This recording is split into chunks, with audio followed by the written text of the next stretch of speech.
Good morning. Happy July 1st.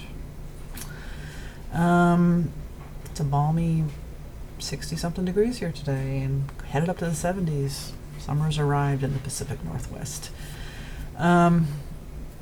So this weekend in Seattle was Pride, Seattle Pride.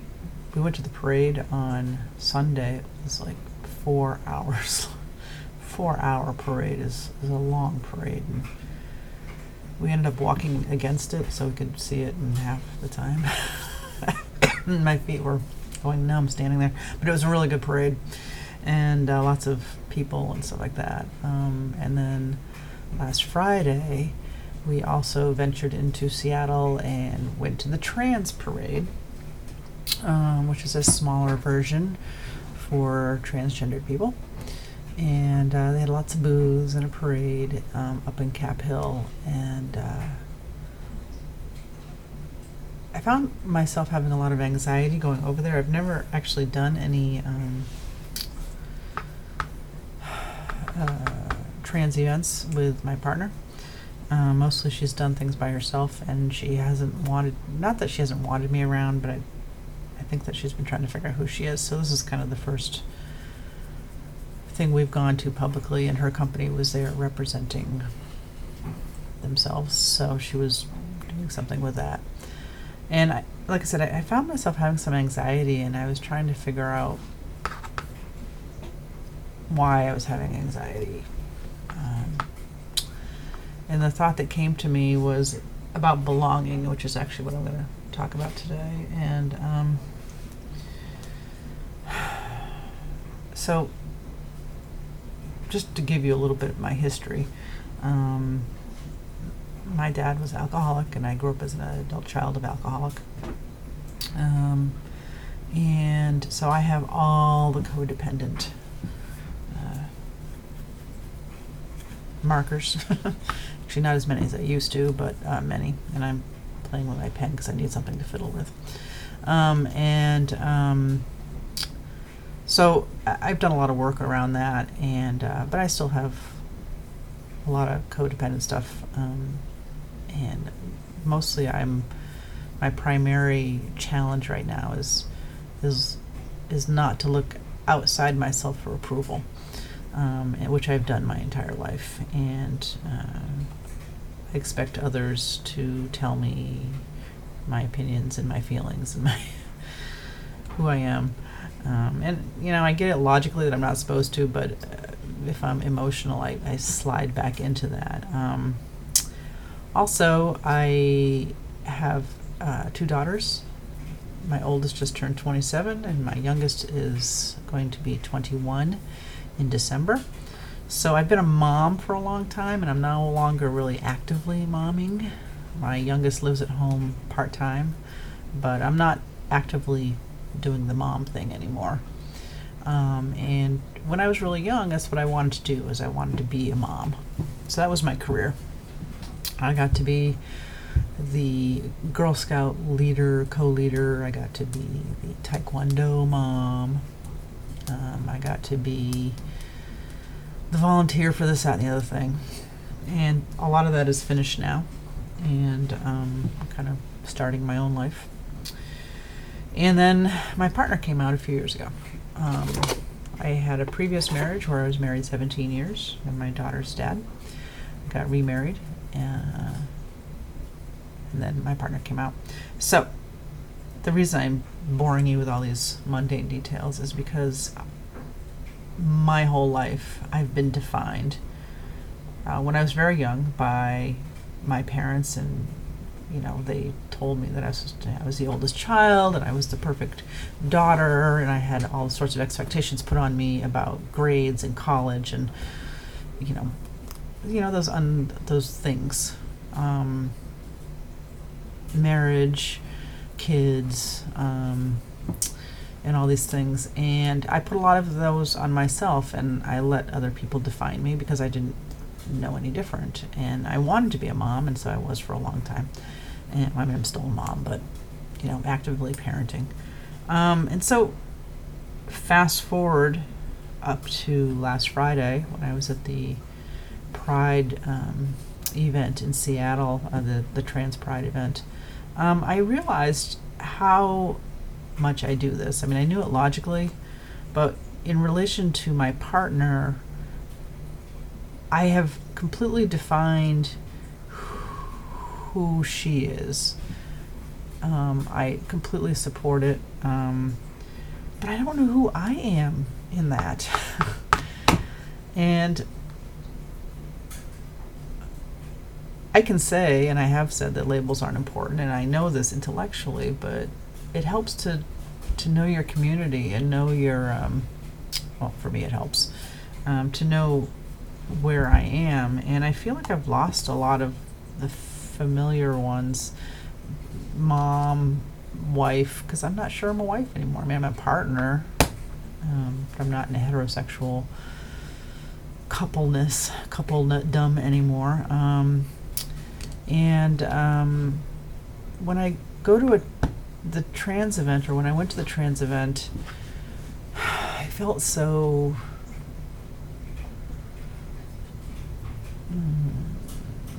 heterosexual.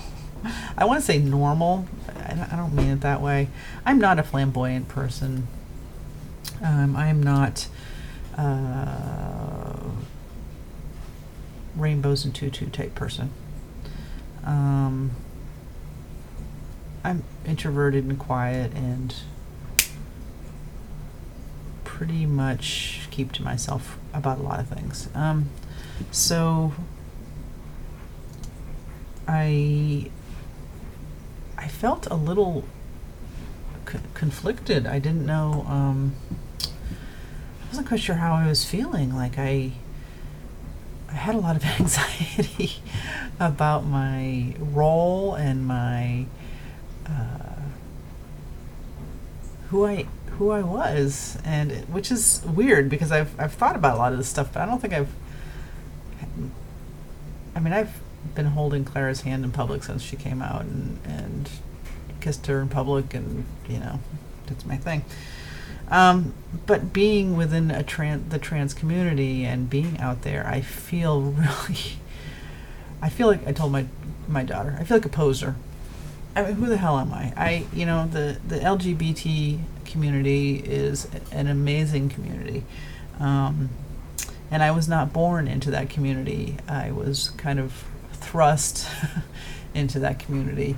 And I'm not sure that I'm a part of that community because I'm not lesbian, gay, bisexual, transgendered, intersex, or androgynous. I'm an ally, absolutely, and I'm a partner of a trans person. And I get it intellectually, but I feel like, I don't know, maybe there's a story in my head that I should be more enthusiastic. I should be more involved. I should be hanging my tits out there and wearing tutus. I don't know. I'm not sure. I don't have an answer. But there's a lot of things going on in my head about who I am. And another thing about that was that I just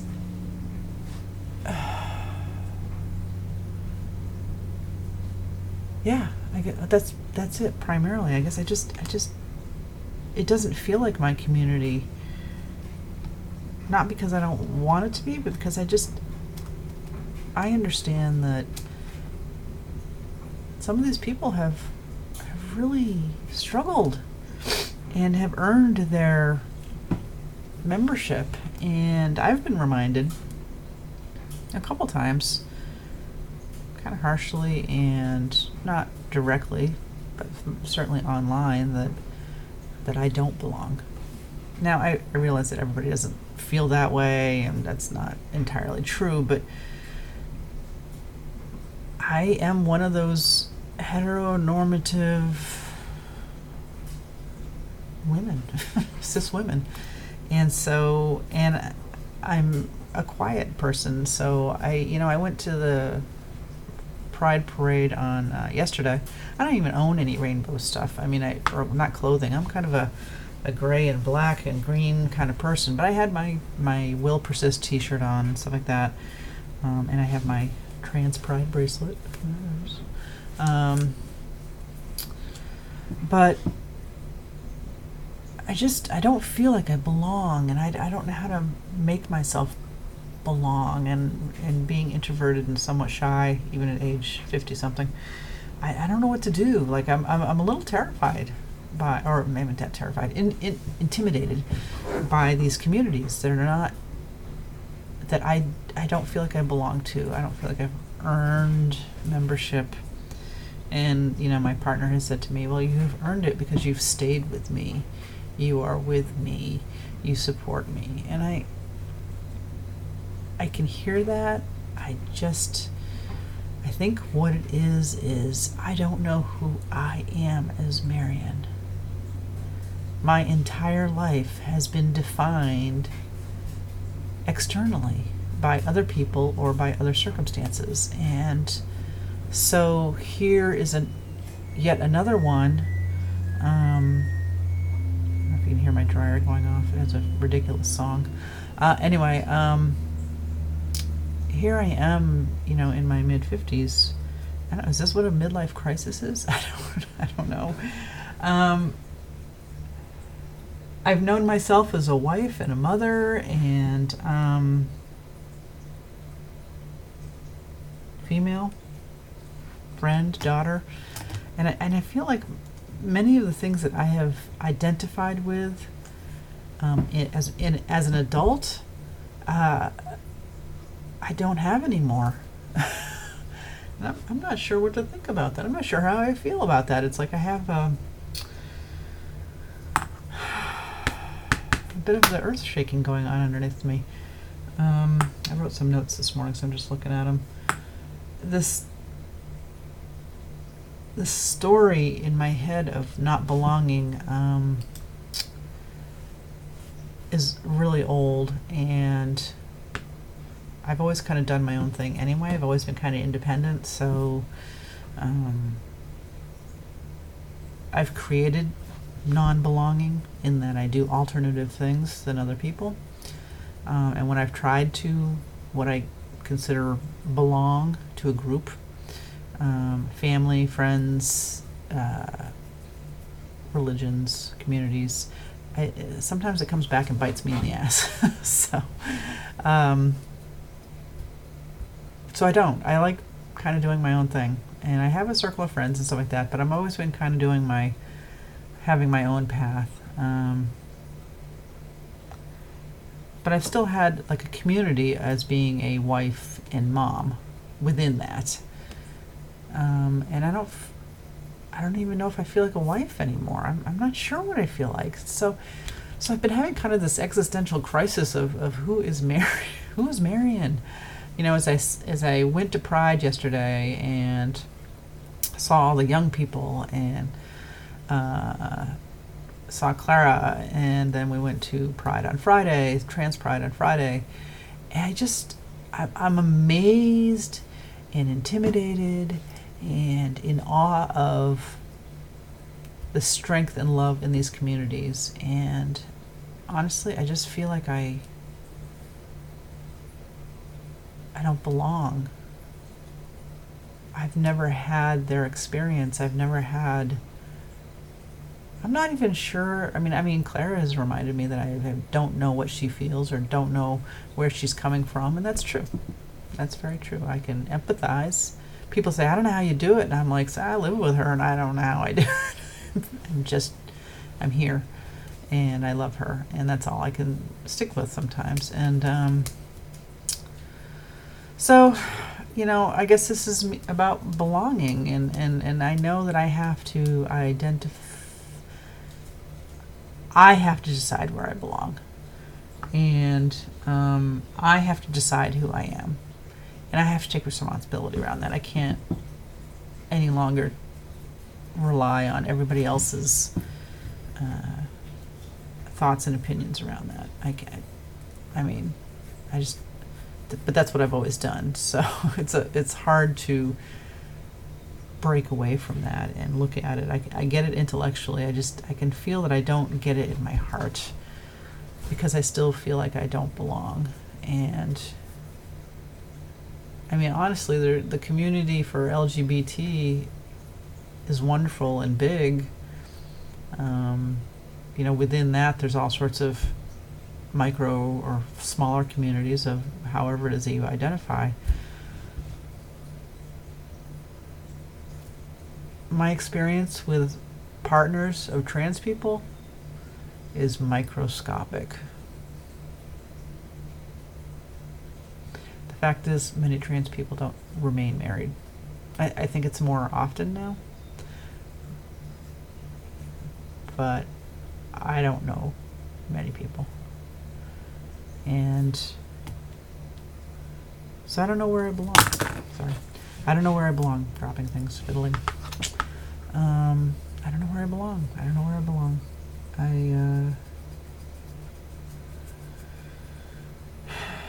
Everything's changed and is changing, and I need to figure out who I am first at age almost 54. I need to figure out who Marion is, and all I have that's clear about that is that I want to do art and collage and make these videos and do yoga, which is not a bad thing. I'm not complaining. I guess I feel like I should have more definition. I don't know. I get hung up on these things. I think far too much. Anyway, so I think that is a thing that happens. Belonging. Where's your community? Who's your peeps? Something that's going to be on my mind and I'm going to do a lot of writing about. So, have a good day.